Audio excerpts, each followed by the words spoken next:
Hello everyone, welcome to chapter 116 on my RLDR Custom Creations YouTube channel. It is the weekend edition, and in the weekend edition I'm going to be playing with drawer slides. So if you want to see how this is going to go, you know what to do. All you need to do is stay tuned.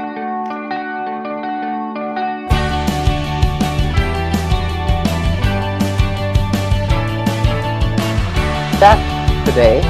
I decided to shoot my intros here for two reasons. One, this is clean enough. The rest of the shop, not so much. And I can control my light, which is wonderful. So I just thought I'd do that over here, and then we'll move into the shop and get on the way here. But yeah, in today's chapter, what I'm going to do is put 5 drawer boxes, and I finished building these. Like I showed you guys how I built one in the first one of the earlier videos. Now I cut enough for 5 of them, so for one bank, and I'm going to install them now. So it it sounds simple, but I'm going to make it a bit more complicated than it needs to be.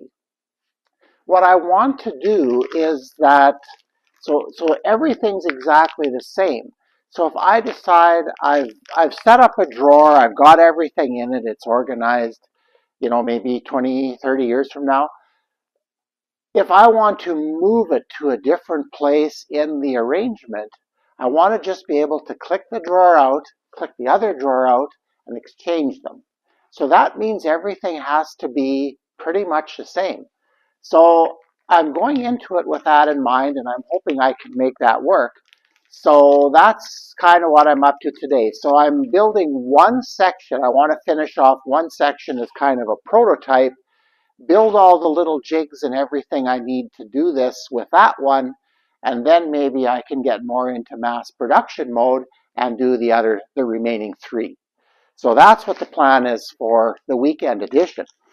So I'm going to be using these 22-inch ball bearing drawer slides from Princess Auto, and they're a standard slide. These are not particularly fancy. They're not soft close. You know what? I don't need that in a set of shop drawers. This is already way better than what I had initially planned on doing. I was going to use those little cheapy undermount things because I have a few of them kicking around. But when these came on sale, I thought, no, I'm just going to bite the bullet and do it. So I bought 16 of these. So with taxes in, we're getting close to the $200 mark. And I didn't buy quite enough because now I've gone from 16 drawers to 20 drawers, and I'm going to have to buy another 5 sets. So, or 4 sets, 4 sets. So anyway, I'm waiting for them to go on sale again, so I'll just keep watching, and they will. I'm sure they will by the time I get there. Let's put it that way. Now, the other thing we're going to be back at it on Tuesday with my student groups, and the shop really isn't cleaned up enough to do that yet. But one of the things that I have to do to clean up the shop is to build some of the things that I have pieces lying around for. So there are pieces on the floor, there were drawer pieces on the floor, there's some countertop pieces on the floor, and I need to slowly deal with that. So hopefully it all works out. Normally I get enough cleanup done so that we can work safely in the shop, and that's what it's all about. So anyway, the first thing I'm doing is taking the part that mounts onto the side of the drawer, and I'm taking that out, and then I'm mounting that on the sides of all the drawers first. So what I'll do is we'll head over to that part of the shop where I'm working on it. Well, I don't like working on the floor, but I have no choice in this matter. The workbench is just too high, so there are only 5 drawers, and that's not going to take me that long. So I went ahead, like one of the goals, I'm hoping it's going to work out, is I want to do everything the same so that the drawers are interchangeable. If I fill up one drawer, let's say I really get to the end of it, I get the mat in and it has everything in the way I want it, but then I change things so that I need it at the other end of the bank, I can just move the drawer. Hopefully that'll work, but that means everything has to be the same, and I'm building this in different time periods and weeks apart, and who knows, it may not be. But anyway, I wanted the drawer slide to mount in the center of the drawer, and I made this little jig, so the top of the drawer is there, and it's pretty close. I'd say maybe a 30-second, and that's close enough for me. Makes it sound like I'm one of those elitists. Okay, so I'm going to just clamp this on, and that way it won't move. The other thing that's really important, and it actually bit me on the drawer that I put in, I put this on backwards. I was thinking the opener went to the front, but no, it's the other way around. So I decided from now on I was going to label the front of the drawers. So I did that. So this end is the front. So I'm going to have that back just a wee bit. I'd say about a 16th. I don't know if that's a technical measurement or where that came from. It's just what I do. So then, get my screws here. I'm using number 5 by 5/8 countersink head, which maybe a pan head would be better here, but I have this. So this is what's going in, and I'm just going to set them on the scroll saw to make sure they're handy. The smaller Robertson screws, I find, don't fit as nice, and they don't hang on, although this one seems to be. So that's what you need. You need to shoot a video to make yourself, to prove yourself wrong. That's the way it is. I like this jig. I think it works really, really well.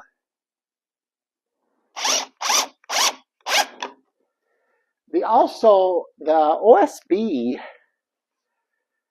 doesn't grab screws quite as good as I would like it to. You have to be careful. It's easy if you keep the power on at the end that they'll strip. So I also considered using a self-centering bit to do this, but I changed my mind. I found I just don't need it. There we go. That's one. Okay. One thing I didn't show you, and I should, and I will on the next side here. The nice thing about this, okay, I'm going to keep the front to me. I put 2 pieces of 3/16 or 3/8 OSB on the floor, and that allows the drawer slide to fall into that gap, and it keeps it nice and level. So I'm just going to put this on. Okay, that wasn't great. Let's do that again. Oh my goodness. There we go. It's important that you have this thing on all the way because you can get things crooked. Okay, one of the things I forgot to show you at the first slide, if you're not familiar with these slides, they can be a little bit intimidating to get apart. I don't know if you can see that little plastic tab there. You just pull that up and the drawer part slides right out. So I'll put this over here for now, and this is the front of the drawer. I'm just checking to make sure. You want to be fairly accurate with all of this because in the end it's important. So, okay, I'm going to start screwing this on. That's about a 16th back. There we go. That's that.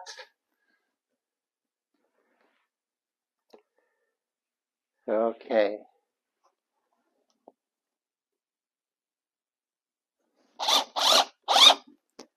Yeah, you have to kind of back off at the end, otherwise it will just spin freely.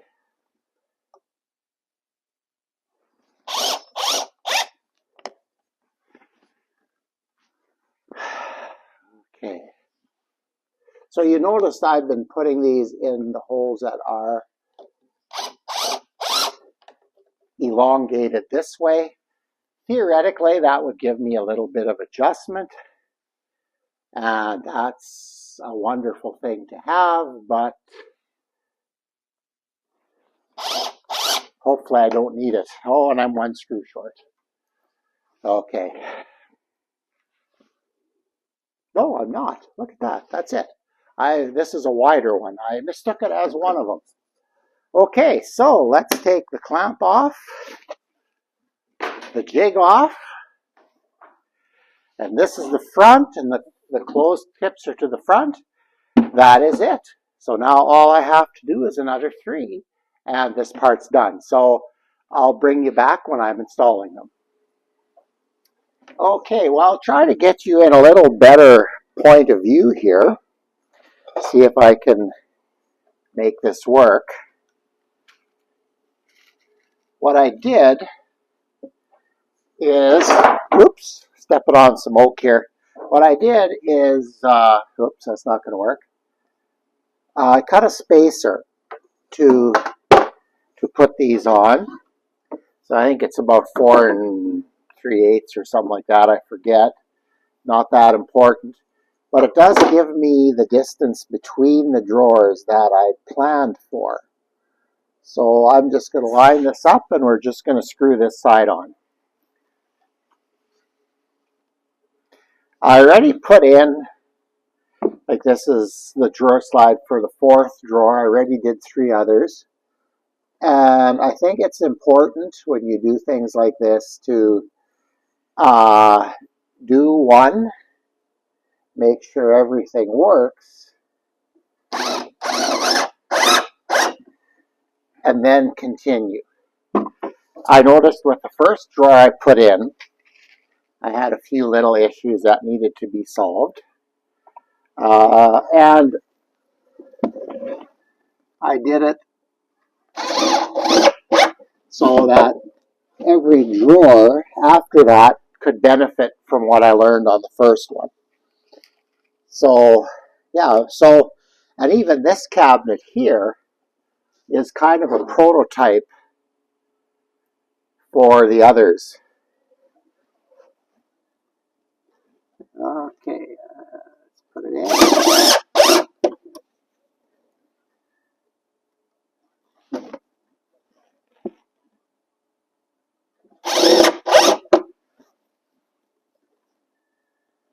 And I think that's this one yet, and then we're done with this.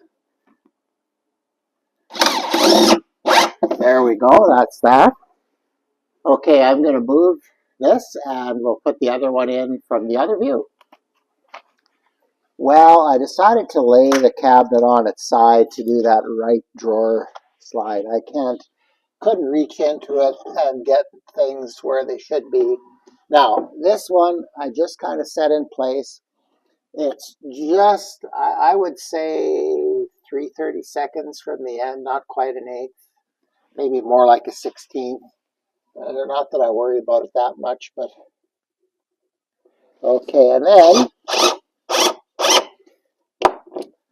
I like it really nice and tight to the shim.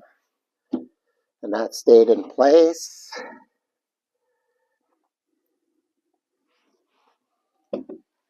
And we're going to do the other end. And then the ones in between. I've been putting 5 screws in, and I'm sure I've said that already, probably numerous times.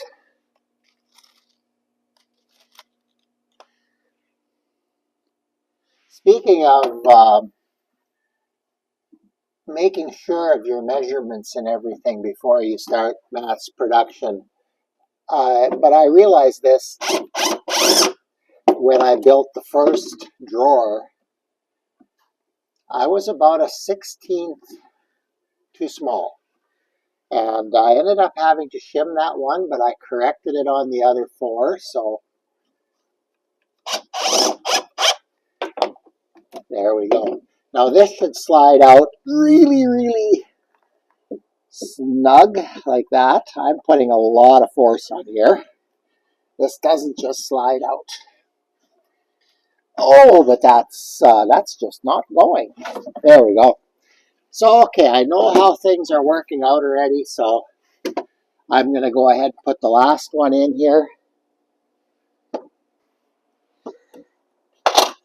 Now, I've got a little bit of a situation going on here, and I haven't quite sorted it all out yet. I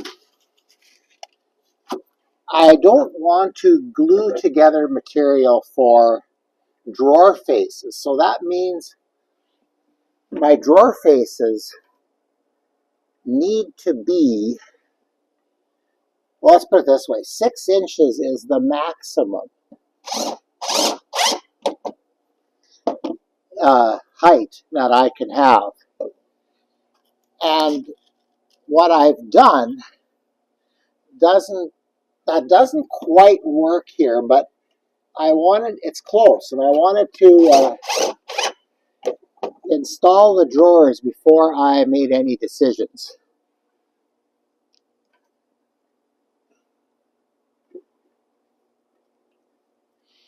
Oh, come on. Always when you're in a hurry.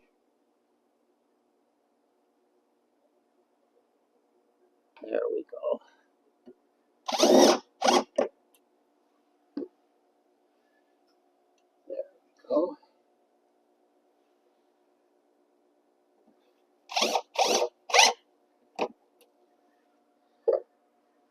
Okay, so I've got this side in. Oops. Right between the legs of the tripod. And I've got one more to put on that side yet, but I think what I'm going to do is I'm going to lift this up and I'm going to put that 4th drawer in. So here we go. Well, I'm quite pleased with this. This seemed to work out really nicely. The one thing that I've learned with this, though, and it's been a while since I've built something with this type of drawer slide again, and it's just important, first of all, your width needs to be perfect. So that's one of maybe the small disadvantages about these type of slides. They're relatively unforgiving. If you get a little bit too wide, things won't work properly. So that is something that I reminded myself of by building this cabinet. Like, I don't think I have anything cut for the 2nd, 3rd, 4th editions of this. Like I said, this was a drawer I built on camera. And if I'm going to mess up, but I realized that in my 2nd drawer, so when I started building these others, I made them a 16th bigger. And that's all it is a 16th. And it makes a difference in these drawers. But I am really quite happy with this. Like, everything works nicely. There's tons of storage in here. Like, this is going to be wonderful. So, yeah, that worked out fairly well. So when you're building something like this, try to build all the way through a couple of, especially if you're not sure. If you're just doing this and you've never really done anything like it before, build one drawer or build one cabinet, build one drawer, mount it, see if it fits, see if it works. Look at what you missed. I think even the best builders miss something occasionally. So, but anyway, I have another dilemma though, and I'm not quite sure. I haven't really looked at it since I finished putting the drawers in, because that's what I was looking for when I need to make drawer faces. And I'd like to just take an 8-foot piece of pine that I bought locally here, plane it to 3/4 of an inch, joint one edge, and then, like, that stuff is rough cut to about 6 inches. Most of it, well, I could probably get 6 1/8 out of it.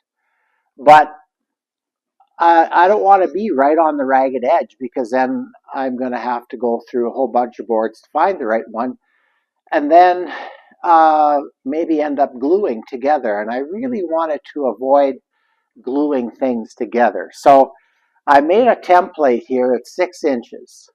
So my thought was to have this a 1/4 inch below the drawer and about a 1/2 inch above. And that would make 6 inches actually more than what I need.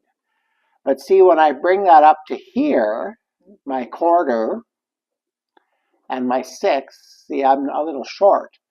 Now, what I'm thinking of doing is, well, first of all, the next step is going to be milling up some pine and actually making the drawer faces and putting them on and seeing what I end up with. But I have a feeling on the top here, what's going to happen is, if I go with that 6 inch face or whatever it's going to be, I might have to put a piece of pine on this style here, style, rail, whatever, on this piece here, build it down a bit, and then have it, close that way, or finish off the opening that way. Now, the advantage of doing one single cabinet before I do the other 3 is I haven't put the pine face on those other 3 units yet. So I can make this whatever I want. So that's lovely. The rest of it, I think I could probably get to work out. So I'm hoping that I can be at 6 inches for the drawer faces for width, or just under, and then I can kind of make that go nicely. Now, I was thinking about what kind of drawer pulls I wanted for this, and unfortunately, I started this shop maybe with the wrong pulls.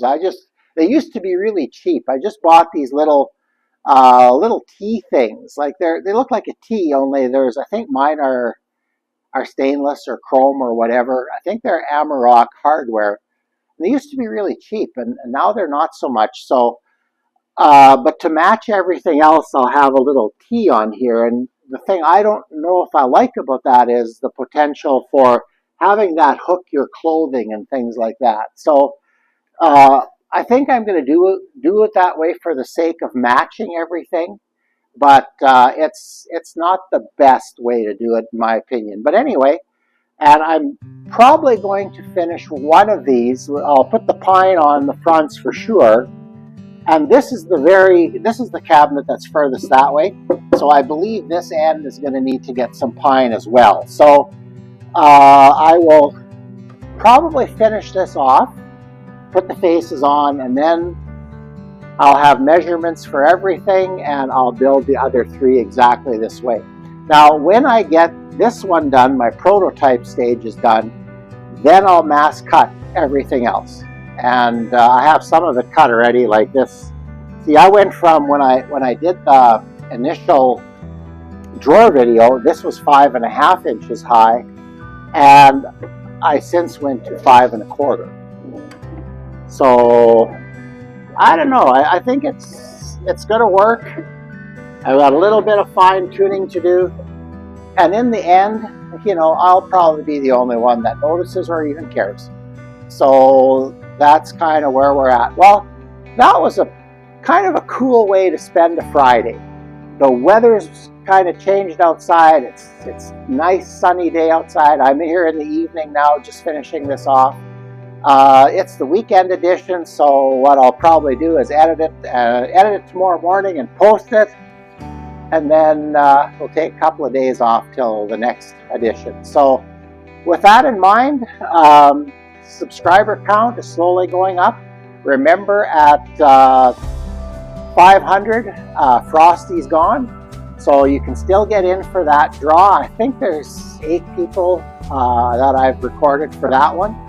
And we'll figure out a way to pick a name, and we'll get that going. So remember always to like, share, and subscribe. And yes, if you are watching, thank you. If you're watching and you love what you see, maybe leave a comment and kind of let me know if I'm on the right track. If you don't like what you see, well, just leave a positive comment anyway. I don't know if I can handle a lot of negativity right now, but anyway. So with that in mind, that wraps up the weekend edition. So we will see you probably towards the end of next week. Take care, have an awesome weekend, and start the next week.